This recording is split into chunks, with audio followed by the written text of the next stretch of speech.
tal, jóvenes? Buenos días. Vamos a ver como temas del día de hoy modificaciones de las leyes de Mendel, pero aprovechando que la clase esté en vivo, vamos a repasar primero lo que son las leyes de Mendel y recordar brevemente que Mendel fue un monje checoslovaco que nació a principios del siglo XIX, tenía interés en ser profesor de lo que es hoy secundaria, pero pues reprobó los exámenes porque tenía mucha facultad para las cuestiones matemáticas, pero no tanto para las cuestiones del habla, de la exposición.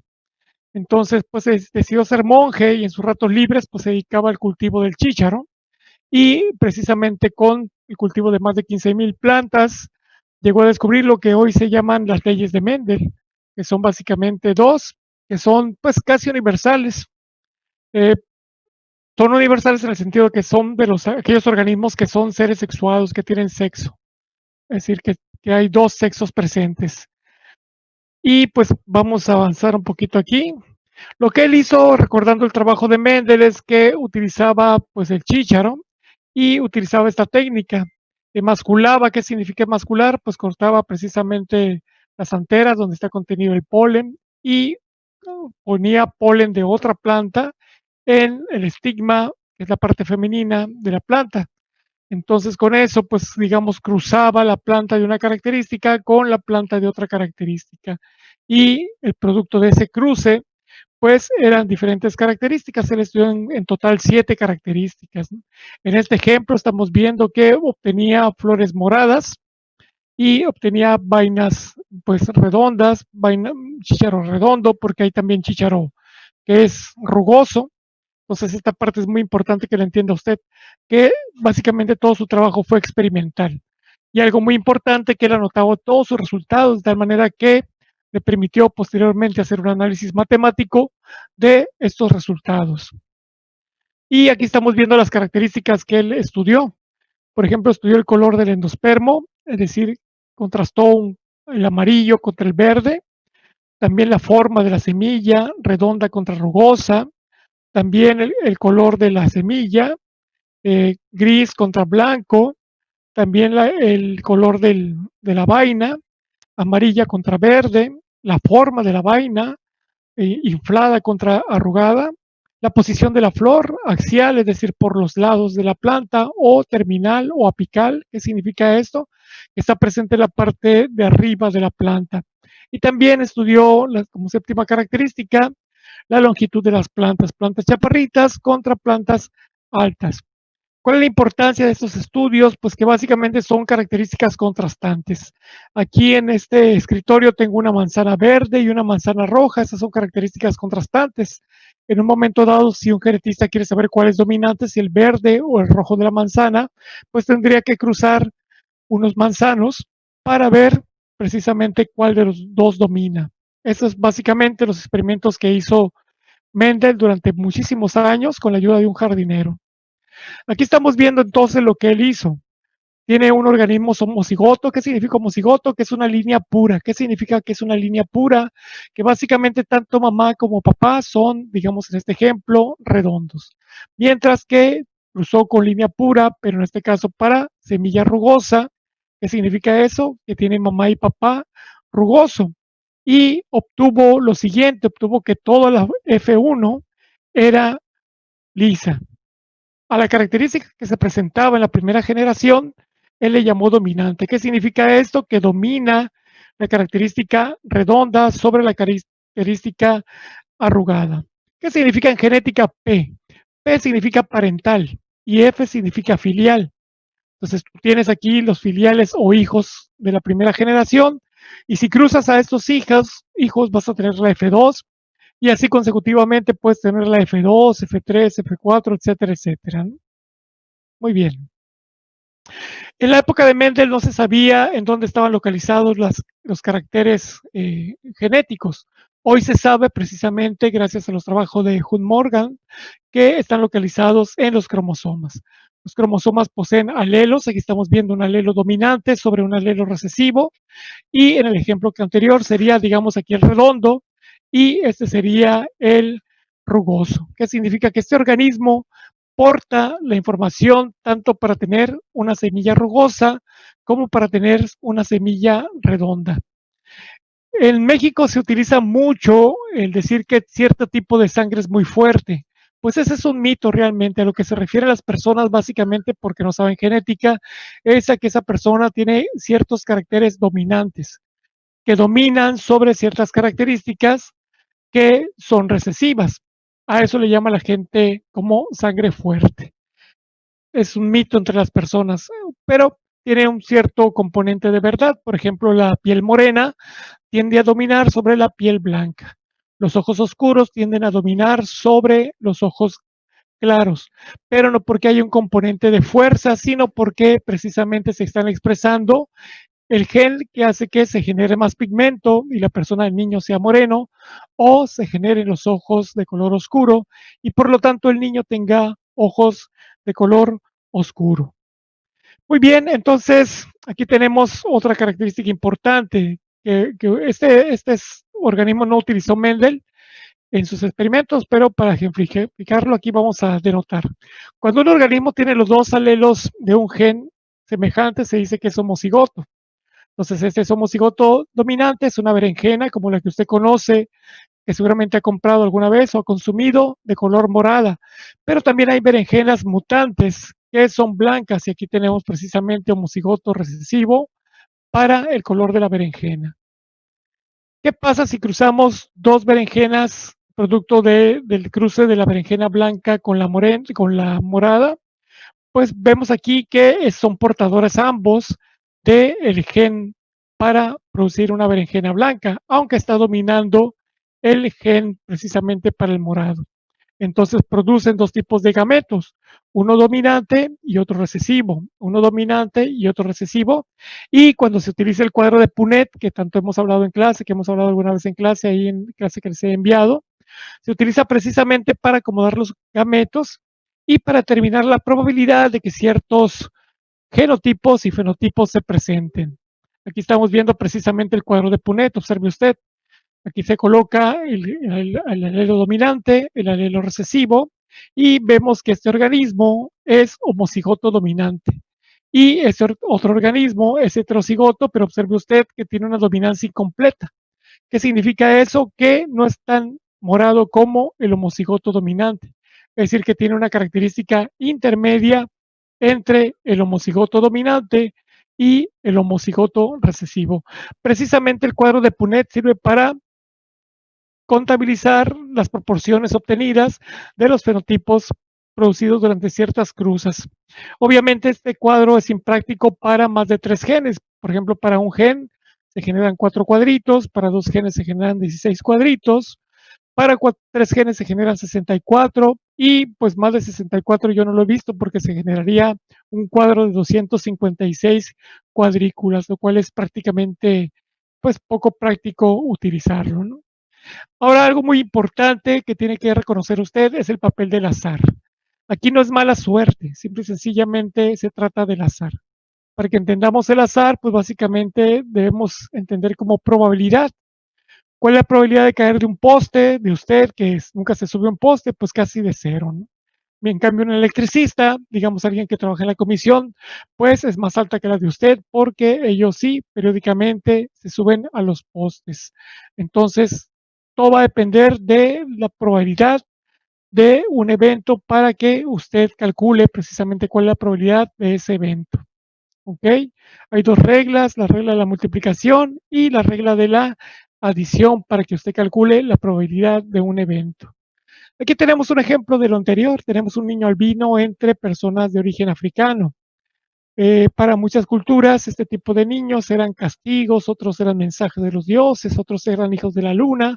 Hoy se sabe que simple y sencillamente es una mutación que impide que el pigmento que genera el color de la piel, sea la melanina, sea producido, de tal manera que una persona puede tener precisamente, digamos, supongamos que esta fuera la mamá, esta señora sería heterocigota para esta característica y el padre también, de tal manera que cuando se aparean esas dos personas, existe un 25%, un cuarto de probabilidad de obtener un hijo con estas características, ¿no?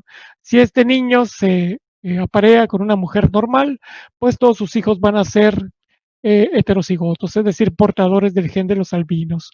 Si este niño se aparea con una mujer heterocigota, es decir, portadora del gen del albinismo, pues usted va a tener que el 50% de sus hijos van a ser portadores, perdón, van a presentar el fenotipo del albinismo.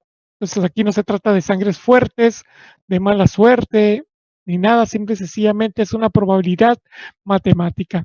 Lo anterior que le comento es muy importante que considere usted a la hora de que calcule la probabilidad de que usted o alguien de su familia padezca ciertos males que corren en la familia.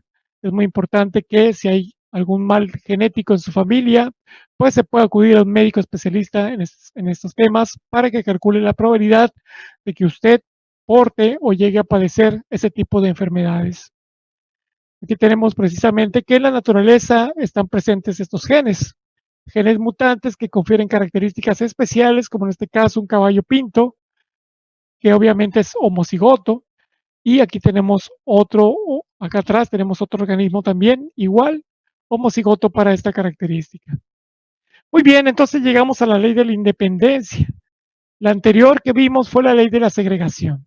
La ley de la segregación establece que durante la formación de los gametos, los genes de los alelos de un mismo gen se separan, y la ley de la independencia dice que pasa lo mismo, pero de manera independiente para los genes a tratar. Por ejemplo, aquí tenemos dos genes, el RR y el YY, o el gen R y el gen Y. Entonces va a haber un comportamiento independiente tanto para el gen R como para el gen Y. De tal manera que si usted quiere calcular las probabilidades, tendrá que hacer, como le comenté anteriormente, un cálculo de los posibles gametos que se están generando. Observe usted en este tipo de organismo que es heterocigoto para el color y es heterocigoto para la forma de la semilla. Y vea usted que genera 4 tipos de gametos distintos. Uno es homocigoto, doble homocigoto dominante, RR mayúscula. Otro es doble homocigoto recesivo, RY minúscula. El tercero es R mayúscula, Y minúscula. Y el cuarto es RY mayúscula. De tal manera que usted puede calcular la probabilidad de que un organismo produzca ciertas características con base en esta producción de gametos. Y aquí está lo que le estaba comentando, que se utiliza un cuadro de Punnett más grande para calcular las probabilidades de obtener ciertas características, ciertos fenotipos y las proporciones en las que se obtienen. Por ejemplo, si usted quiere saber cuántos amarillos se producen, pues tiene que contar los amarillos, que son, pues en este caso, 12, y los verdes serían 4. Entonces están en una proporción 1 a 4 1 a 3, perdón, los verdes con respecto a los amarillos. Si usted quiere calcular la proporción de rugosos, pues tiene que hacer exactamente lo mismo y calcular las proporciones. Okay, aquí tenemos otro ejemplo, pero en este caso estamos viendo acá abajo números. Usted hace un cruce y obtiene números como el que le estoy presentando. Existen pruebas estadísticas como la G cuadrada que permiten calcular precisamente qué tanto se acercan estas proporciones obtenidas con las esperadas. Y con base en cálculos estadísticos, usted puede determinar si tiene razón en su hipótesis acerca de la dominancia o codominancia, etcétera, que está observando en los genes que usted está estudiando. Muy bien, vamos a resumir algunos términos genéticos que hemos utilizado hasta ahorita. Un gen es un trozo de material genético de ácido desoxirribonucleico que está localizado en los cromosomas. Todos tenemos genes, va a depender de la especie. El ser humano se especula que tiene entre 19.000 y 20.000 genes. Ahí anda la cifra variando, pero para términos prácticos, pues tenemos esa cantidad de genes. Una bacteria como E. coli que habita en el intestino tiene aproximadamente unos 5.000 genes. Y pues prácticamente todos los seres vivos tienen genes, incluyendo los no vivos como los virus, que se consideran partículas infecciosas que carecen de la maquinaria suficiente para tener una vida autónoma propia. Por eso se consideran partículas infecciosas, pero no seres vivos. Muy bien, continuando, tenemos un alelo. ¿Qué viene siendo un alelo? Pues un alelo viene siendo una forma alterna de un gen. Comentando, por ejemplo, usted puede tener un gen para ojo verde de uno de sus padres y un alelo para ojo café. Si usted presenta, por ejemplo, el ojo café, pues ese sería su fenotipo, pero porta dos alelos para el mismo gen de la coloración de su ojo. El locus viene siendo la localización de los genes en un cromosoma. Se han hecho y se están haciendo todos los días un gran esfuerzo por localizar los locus de las principales enfermedades. ¿Por qué este interés? Porque si usted identifica la mutación que genera alguna enfermedad, en un momento pueden determinar si usted tiene ese locus, ese gen en el locus que le comento, inadecuado o enfermo, para determinar la probabilidad de que usted llegue a desarrollar ese tipo de enfermedades. El genotipo vendría siendo precisamente la composición genética del organismo, ya sea que sea usted alto, moreno, eh, labios gruesos, eso constituye el genotipo y el fenotipo viene siendo la apariencia que confieren los genes a esa persona, a ese organismo, llámese el caballo que vio usted ahorita, o una flor, una berenjena, o la forma de la nariz aguileña o recta de una persona. Heterocigoto se denomina cuando la persona tiene una forma dominante y una forma recesiva en el mismo gen. Homocigoto es cuando el organismo tiene, la persona, el animal, la planta, tiene dos copias idénticas para el mismo gen. Entonces puede ser homocigoto dominante u homocigoto recesivo. El carácter fenotípico, como lo hemos comentado, puede ser, por ejemplo, que una persona tenga la nariz aguileña, la nariz recta o nariz respingada. Y a eso se le denomina carácter o característica, no carácter, porque carácter es un término utilizado en psicología. En biología, en genética, se utiliza carácter. Entonces, una persona puede tener el carácter de tener piel blanca, puede tener el carácter de tener nariz respingada, puede tener el carácter de tener cejas pobladas, etcétera, etcétera. Estos son los términos que usted tiene que dominar en esta clase y son los términos básicos utilizados en genética. Muy bien, vamos ahora a,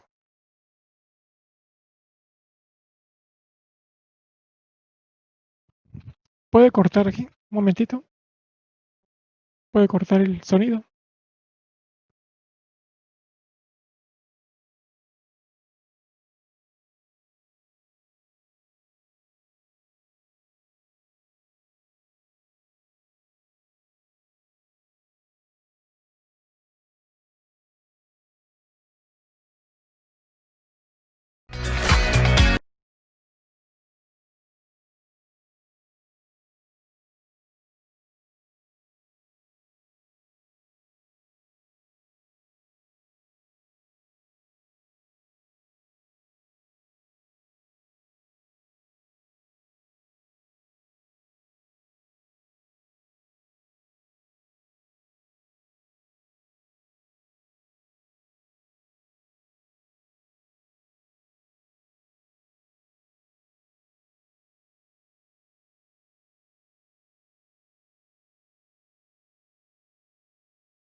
Ujú. Muy bien, continuamos con nuestro video. Precisamente vamos a hablar de modificaciones mendelianas, empezando por decirle a usted que no se viola la ley de Mendel, solamente son pues variantes de las leyes mendelianas que vamos a discutir ahorita para que usted las conozca. Ahora, no todo lo que pues usted encuentra como algo variante se trata de una modificación mendeliana. Pensemos, por ejemplo, en los tulipanes que usted está viendo en esta imagen, que tienen distintos colores. Bueno, se sabe hoy que estas distintas coloraciones no son por ciertos genes, sino son por infecciones de virus que tiene la planta, que le confiere precisamente esa variación en la coloración. Durante mucho tiempo se estuvieron buscando precisamente estos genes que dieran ciertos colores, hasta que se vio que realmente era una infección y no una característica heredada de manera mendeliana. Muy bien, entonces vamos a ver que las principales modificaciones son la dominancia incompleta, la sobredominancia y la codominancia. También hay genes letales. La dominancia completa es lo que vimos ahorita en las leyes mendelianas. Y otra forma de modificación es la penetrancia y la expresividad. Este término es muy interesante. Si un organismo presenta una característica, se dice que está penetrado. Si no la presenta, se dice que no está penetrado. Y la expresividad precisamente denota el grado de la penetrancia o el grado que se está expresando la característica fenotípica. Aquí en este ejemplo, con estos monitos peluditos, estamos viendo que todos están penetrados y todos presentan la característica, es decir, están expresando el carácter. Pero vea usted en este otro ejemplo, vea que en el primer renglón tenemos que todos los organismos presentan el gen, pero tienen variable penetrancia. ¿Qué significa esto?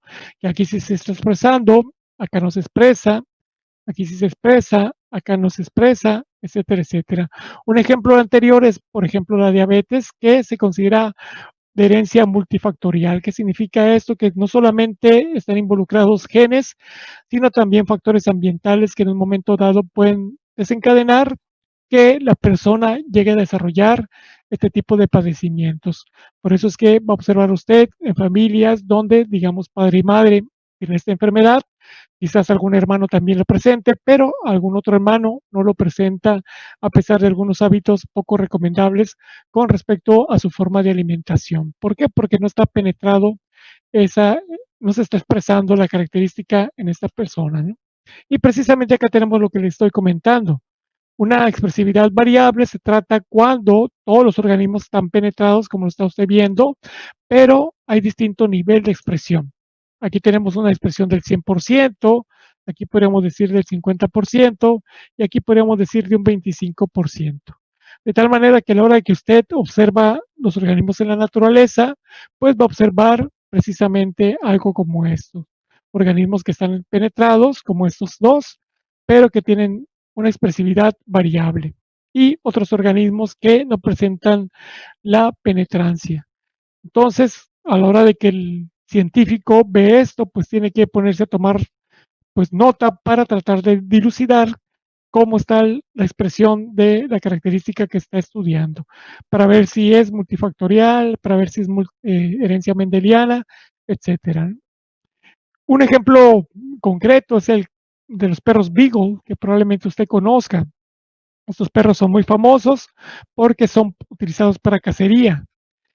De la parte del 1 al 4, digamos que son los que se consideran puros, aunque todos son homocigotos, que significa que todos tienen la potencialidad de desarrollar la misma característica, pero su expresividad es diferente. Por ejemplo, este perrito número 10 también es puro, pero vea usted que no desarrolla la típica silla de montar típica en estos perros, por los cuales estos perros normalmente tienen poco valor comercial por ser considerados como no puros, aunque sí genéticamente sí lo son. Entonces, pues este es un criterio humano totalmente que no tiene nada que ver con la viabilidad de los perros. Simple y sencillamente los seres humanos dicen de aquí para acá es lo bueno y de aquí para acá pues ya no es tan bueno, ¿no? Pero tiene que considerar usted que es un fenómeno de penetrancia y expresividad. La neurofibromatosis es un problema de salud en los humanos. La mayor parte de personas solamente presenta este tipo de manchones que probablemente habrá observado usted de alguna persona que tiene uno o varios manchones en su piel, pero hay personas que llegan a expresar, o sea, estas personas las tres están penetradas, pero el grado de expresividad es diferente. En esta persona apenas es una mancha tenue, aquí es una mancha más acentuada, y en esta persona empiezan a desarrollarse pequeños tumores que le hacen pues tener una apariencia irregular a la piel. Entonces, ese es un caso de expresividad variable, el caso de la neurofibromatosis en los humanos. Muy bien, vamos a ver el caso de la dominancia incompleta. El caso de la dominancia incompleta fue estudiado por primera vez en una planta que generaba flores de color rojo, color blanco, pero cuando se cruzaban los dos organismos homocigotos, se observó que se generaban plantas rosas, es decir, un fenotipo intermedio entre los dos fenotipos de los padres. Por eso es el concepto de incompleta. ¿Por qué? Una explicación es que esa planta solamente está produciendo la mitad del pigmento que genera esta, por esto es que da la apariencia de ser rosa. A la hora de que tú cruzas la F1 por la F1, utilizando un cuadro de Punnett como el que hemos visto anteriormente, obtenemos que una cuarta parte viene siendo como el abuelo, un medio o dos cuartos es heterocigoto, como sus padres, y una cuarta parte viene siendo homocigoto, como el otro abuelo. Entonces, este es un caso de dominancia incompleta, un fenómeno muy estudiado en algunas plantas. También en los caballos estudiado este fenómeno, donde aquí tenemos el caballo precisamente palomino, que precisamente es producto de un cremello, y un caballo homocigoto sorrel, que tiene el heterocigoto, un color intermedio entre los dos homocigotos. Este es el hijo y estos son los padres. Aquí otra vez podemos sacar la conclusión que básicamente es una dilución del color café, lo que estamos viendo en este caballo de color amarillento. ¿Ok? Ahora llegamos a una parte que es pues más peligrosa, los alelos letales. ¿Qué significa alelo letal? Que si el organismo presenta ese alelo, pues en algún momento dado va a comprometer su vida y va a llegar a morir. Si no lo presenta, pues no muere, y frecuentemente si lo presenta en condición heterocigota, pues parte de sus hijos van a morir, aunque el organismo portador no va a morir. Entonces esta parte es muy interesante. Fue descubierta por primera vez en ratones amarillos. Aquí tenemos precisamente los ratones amarillos y se observó precisamente que un medio de los ratones era de color amarillo, una cuarta parte de los ratones era homocigoto recesivo, precisamente aparecía como color blanco, y el homocigoto dominante moría en el vientre de la madre. Eso aparentemente violaba las leyes mendelianas porque generaba 2/3 de color amarillo y 1/3 de color blanco. Cuando el investigador abrió una hembra, precisamente embarazada, notó que parte de los embriones estaban muertos, correspondiente aproximadamente a una cuarta parte de ellos. Entonces, este es un ejemplo de gel letal en ratones. ¿Okay? Otra característica es la pleitotropía. Este es otro caso de pues, modificaciones mendelianas. La pleitotropía podemos definirla como que un gen tiene efectos fenotípicos en más de una característica. ¿Qué significa eso? Pues que afecta las características fenotípicas del organismo en varias de sus funciones. Vamos a ver el alelo letal en ratas, un ejemplo de pleitotropía. Hay un gen que genera el cartílago que sea normal en las ratas. Es un gen mutante. Pero la cosa no termina ahí, porque esta normalidad en el cartílago conlleva a que la rata tenga una tráquea estrecha por donde no puede pasar el alimento en suficiencia. Eso genera también costillas engrosadas, conductos nasales anormales, lo cual presenta problemas respiratorios la rata. Las costillas engrosadas genera que los órganos del tórax no se desarrollen adecuadamente y vean que daña esta característica a los pulmones. Esto genera dificultades para respirar, ensanchamiento del corazón por el esfuerzo de bombear con poquito oxígeno y se detiene el desarrollo. Quiere decir que no se cumple totalmente el desarrollo del organismo. Finalmente, el organismo muere por falla cardíaca, genera hemorragias pulmonares y, como ya le comenté a usted, tiene dificultades para deglutir. Y finalmente, por una o varias de estas causas, el organismo termina muriendo. ¿Todo por qué? Por un cartílago anormal. Entonces hay que estar aquí abusados porque una característica fenotípica puede afectar de varias maneras, diferentes características, si está en conexión directa o indirecta con la característica fenotípica del individuo. Entonces, este es un ejemplo con ratas.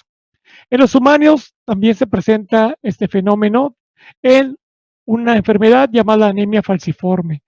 Básicamente la anemia falciforme consiste en que los eritrocitos, que son las células rojas que transportan el oxígeno en nuestro cuerpo, se deforman. La pregunta es por qué se deforman. Bueno, contienen una mutación que les permite a los heterocigotos tener una mayor sobrevivencia contra la malaria. La malaria es una enfermedad también presente en México, pero también presente en Asia y sobre todo en África. Entonces, las personas heterocigotas, las homocigotas que no presentan esta mutación, mueren por malaria. En cambio, las heterocigotas son parcialmente resistentes a la malaria. Sí les pega la malaria, pero van a sufrir. Mientras que los homocigotos van a tener esos eritrocitos falciformes. Y que con eso dirán ustedes, bueno, pues vamos a volver a nuestra imagen. Eso genera que se formen coágulos en el cerebro con el consecuente rompimiento de algunos capilares y la presencia de infartos en el cerebro.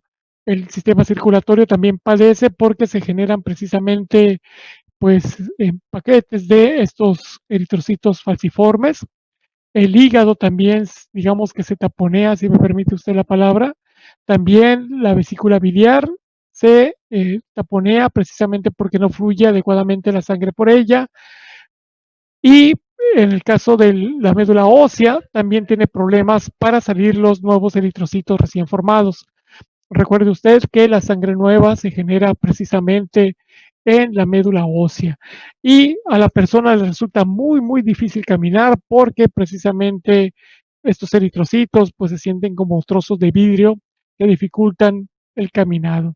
También afecta a los riñones, el estómago, el vaso, el corazón, los pulmones y si la persona no es transfundida, es decir, que recibe periódicamente eh, trasplante de sangre, transfusión de sangre, perdón, pues la persona va a terminar muriendo. Entonces es un tratamiento de por vida, al ser genético, pues no tiene remedio. Y lo importante aquí que si esta persona, por ejemplo, se tiene un hijo, pues el hijo tiene riesgo de padecer la misma enfermedad de los padres. Ahora este gen está muy presente en la población africana. En los latinos, como usted o como yo, pues no está tan presente este gen, de tal manera que si acaso hay alguno, va a ser por mutación de novo que se llama, o de nuevo, pero no está muy frecuente esta mutación en la población, por ejemplo, mexicana. De tal manera que si usted tiene un hijo con una persona de África que sea heterocigota, pues es poco probable que tenga un hijo con ese problema, porque su, digamos, sangre fuerte, diría la gente, ¿no? El gen correcto impide que se manifieste esta anemia falciforme en la persona. Muy bien, pues aquí tenemos el caso de la codominancia. Este caso es muy conocido, seguramente ustedes sangre tipo A, B, U, O. Entonces es un caso de codominancia. ¿Qué significa codominancia? Pues que son dos genes que se están expresando al unísono. ¿Qué significa eso? Que se expresan al mismo tiempo. Seguramente ha escuchado usted gente que dice que es tipo de sangre A, tipo de sangre B, tipo de sangre AB o tipo de sangre O. Nunca va a escuchar usted a alguien que diga soy AO. ¿Por qué? Porque domina el A sobre el O. El B también domina sobre el O. Y aquí precisamente tenemos un pequeño cuadrito que ejemplifica lo anterior. Por ejemplo, si es una mamá que tiene homocigoto para A, se aparea con un señor heterocigoto para O, el hijo posiblemente va a ser homocigoto para A y su fenotipo va a ser A. Aquí tenemos el caso de una mamá AB, el genotipo paterno B, es probable que el hijo sea AB y su fenotipo va a ser AB. Y así continuamos uno por uno. Aquí tenemos una madre AO, vea usted que es portadora de O, con un padre homocigoto para O. Aquí sí, todos los hijos van a ser heterocigotos. ¿Qué significa eso? Que van a portar el gen O en todo su cuerpo, pero su fenotipo va a ser A. ¿Por qué? Porque A domina sobre O. ¿Ok? Y así nos vamos cada uno de los de cada una de las posibilidades hasta llegar al caso de un O. ¿Cuál es la probabilidad de que un O tenga otro O? Pues es de 100 si se aparea con un O. Entonces, por ejemplo, si una mamá es AO y se aparea con un señor O, pues la mitad de sus hijos van a ser A y la otra mitad de sus hijos van a ser OO, es decir, heterocigotos. Pero si un papá es homocigoto, uno de los papás es homocigoto y el otro papá es homocigoto para O, todos sus hijos van a presentar el A, o en el caso de que se aparee con el B, todos los hijos van a ser B, ¿ok? Pero si va a ser portador del O en sus gametos. Entonces va a tener la posibilidad de tener 50% de hijos de un tipo o de otro. Entonces, para concluir, muchachos, que les quede claro, no se están violando las leyes de Mendel, solamente son modificaciones que alteran los patrones de presentación de los fenotipos, pero los genes siguen expresándose y respetando precisamente las leyes de Mendel, de Gregorio Mendel. Repito que estas leyes solamente se aplican a organismos sexuados. En el caso de las bacterias, no se expresan mendelianamente y en el caso de los virus, pues tampoco. ¿Ok? Pues eso sería todo por hoy. Muchas gracias. Buen día a todos.